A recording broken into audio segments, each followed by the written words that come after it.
Are you Japanese? No. How many years have you guys been together as a group? Since '04. So what is that? 8, yeah. Okay. Have you prospered real good in one certain year, or is it a continued climb? It's, well, you know what, I'd say that, climbing. yeah, we've been climbing and, Slowly. yeah, I mean, We've gone through several band member changes. yeah. Me and John. We're independent, we're not signed. It's all, we do it all ourselves. We've got 8 albums. We got 2 or 3 more that we're going to release this year. But it's all independent, you know. It's basically funded by our fans. Well, that's good. A lot of dedication. Yeah. We believe in it. Do I know we've Doing it for 8 years, yeah. Yeah. And is the 8th album completed now? I saw on the bio page you guys are still working on it, but. That would be the 9th album, actually. Oh, nice. Yeah, and so it's I just need to finish mixing it, and then these guys are mixing our dance album. So next day, Sen, we can have them doing some. Yeah. Yeah, It's gonna be part of the soap bubble or something with dance, right? Yeah.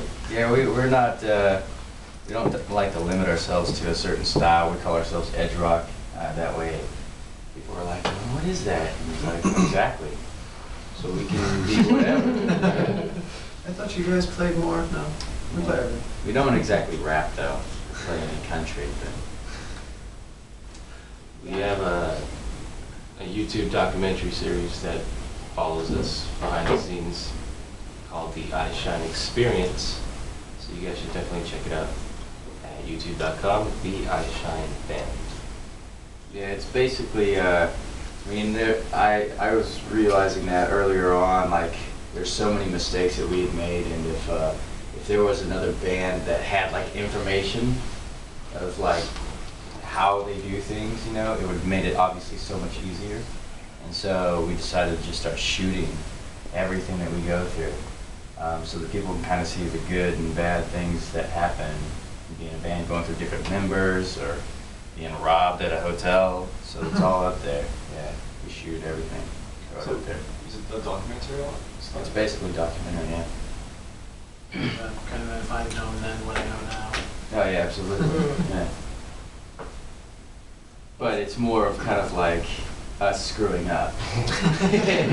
So if you can learn from that, then great. Learn from our mistakes. Yeah, exactly. If you don't Do you mind. try to make any mistakes then just to see how? No, it's never on purpose. It won't be perfect all the time, but it just happens that way. So I've been talking to a lot of folks here this weekend because I'm running all these press availabilities, and I'm trying to figure out how you have time to be in a band along with all the other things you're doing, because all the other voice actors and stuff I've talked to talked about how they have no time, and yet you've got the band on top of your acting and your voice acting and everything else. I think you make time for the things that you enjoy, you know? You just do, and you find time, and it's in between everything, you know?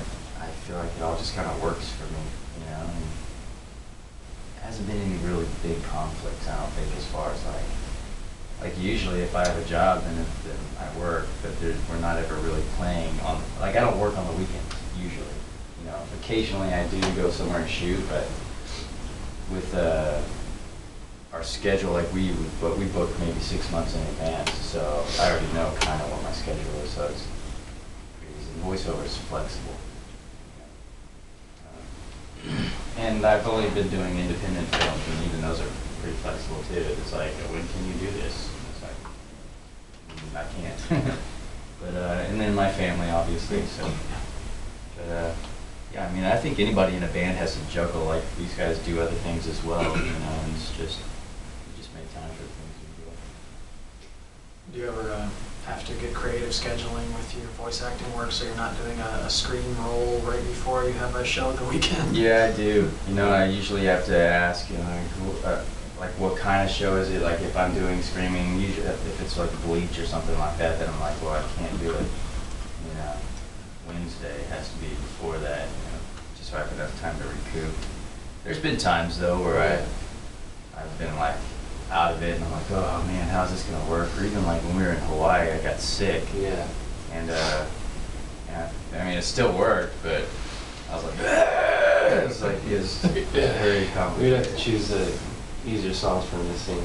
Yeah, we basically go through the set that we plan. Like we kind of go through what we're gonna play, like a set, and then we get there. Things obviously change. Like here, it was like we didn't know when we were gonna play, and then we're asked to play a shorter set and whatnot. So it's like, okay, let's just cut these songs out. So we just kind of work on the fly and just we really kind of feel the crowd. If the crowd is like into it, you know, then it helps us to go, let's do this. This is a good song to do, you know, to keep them going.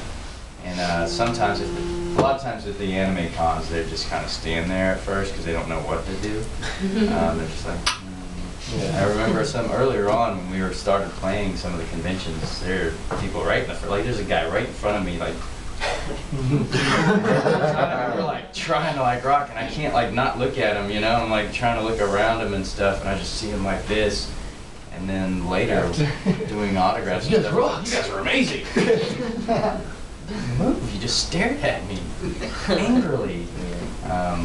Is there a different feel to doing concerts at like an anime con or something rather than just a regular concert? Other than guys like this?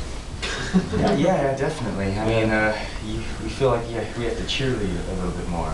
You know, we have to kind of really kind of get them going, put your hands together or whatever. You know, we kind of have to guide them into what to do. And then they start going, you know. I mean, there are some, like Arizona, like I don't know what it is, but like you go to Arizona convention or whatever, and the people just know how to like, they're just like, whatever, you know, it's crazy. It just depends on where you go. Yeah. They're already warmed up in Arizona. It's cold here in Chicago. That's not uncommon with even big bands. I've seen that. Yeah. Just stand there. Yeah, no, I mean it happens. The music. The music also, it depends on the music too. You know? You were talking about Hawaii. Blaisdell Center was notorious, a big band showing up and say, come on, get into it. Yeah. Because they just didn't know. Yeah. People don't know in Hawaii. It's a laid back life out there. So now, Johnny, you've got, sorry for the rest of Eyeshine, but I'm a fan, so if you don't mind me asking Johnny some questions about his voice work. That's my fault. You can't have it.